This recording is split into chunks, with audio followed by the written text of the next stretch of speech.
In what is now the heart of Jack London Square, the Oakland Power Plant started operation back in 1888 as an electrical power generating facility.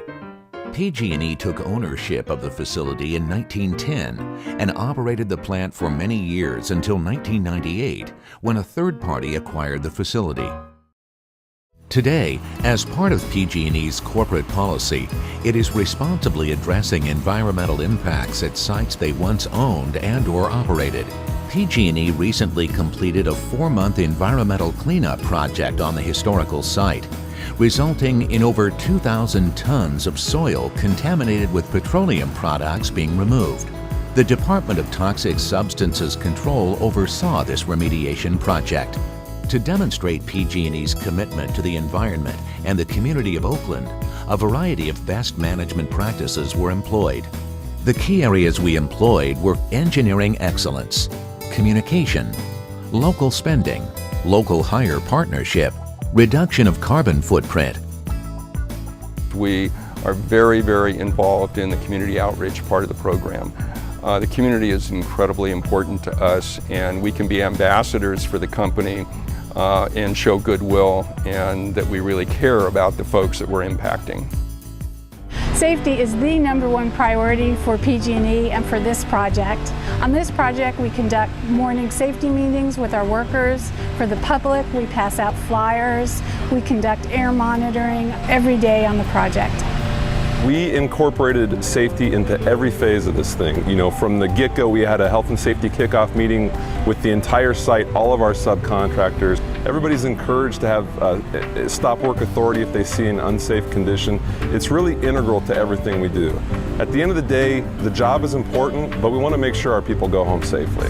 The staff was very informative. They came at the beginning, even before the project began, to inform us of what the project was, what they would be doing, what we would be experiencing, and gave us information on how to contact your staff if we had any concerns or if we smelled odors and so forth. It was easy, the communication was there, the plans were there.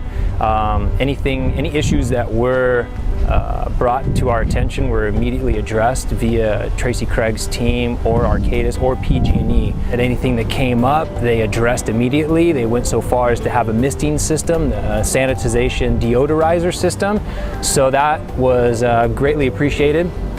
We're committed to supporting local businesses. In fact, on this project, we spent about $250,000 on local supplies, local eateries, and local services. Many of the job site workers stayed at local hotels while working on the job site and visited local food vendors during lunch breaks each day. Pues yo de antemano le agradezco a PG&E porque todos los trabajadores, la gente que está trabajando, ha venido aquí a apoyarme, a apoyar aquí el negocito que estamos empezando. Tenemos aquí más o menos como un año, gracias a PG&E.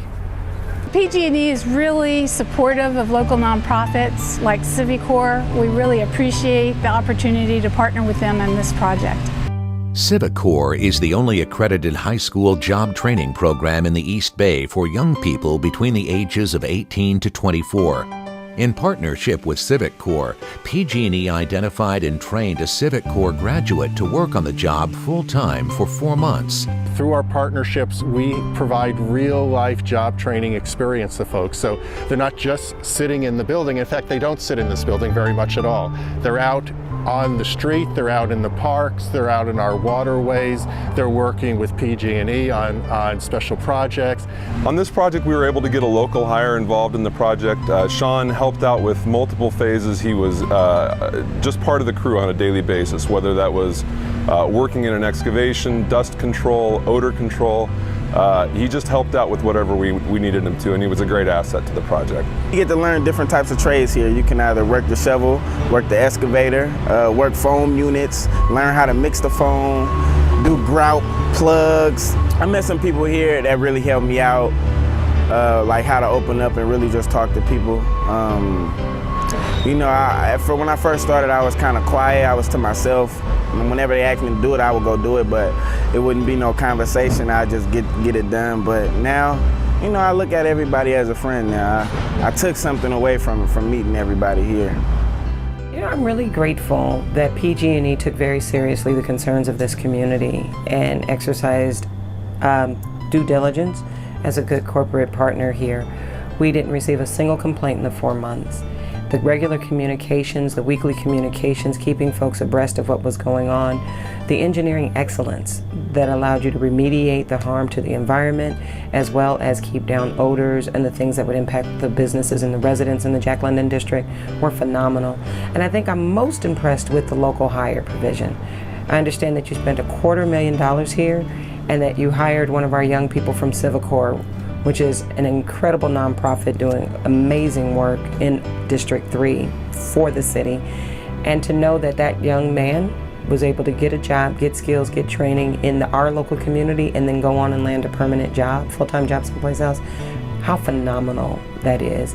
It's the kind of leadership we need more of from our corporate partners here, good citizenship that gives back. And I'm just really, really pleased that you all took it very seriously and you did it so well. Thank you. PG&E's community engagement programs are so important, and we're so important on this project. Our work with the community both before, during, and after the project concluded was why we were so successful, and this is how we want to work on all of our projects.